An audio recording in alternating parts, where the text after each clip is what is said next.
Your metal wall art isn't just decoration. It's an investment in beauty and style. But to keep it shining for years, proper care is key. Start simple.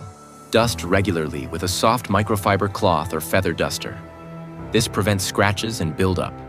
For deeper cleaning, use mild soap with warm water, or a cleaner designed specifically for stainless steel. Avoid harsh abrasives, steel wool, or acidic solutions. These can damage metals like aluminum, copper, or brass. If you notice tarnish or rust, try a baking soda paste applied gently, or soak with white vinegar overnight before scrubbing lightly.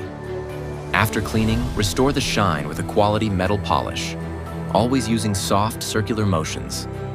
And remember, matte or brushed finishes should be cleaned gently without polish. Don't forget the details. A soft paintbrush or compressed air works wonders for those tricky crevices. And always dry thoroughly to prevent rust or discoloration. With just a little routine care, your wall art will continue to glow and inspire every day. Want the full step-by-step guide? Visit Bruzzen.com for the complete article and explore more stunning art pieces to brighten your walls.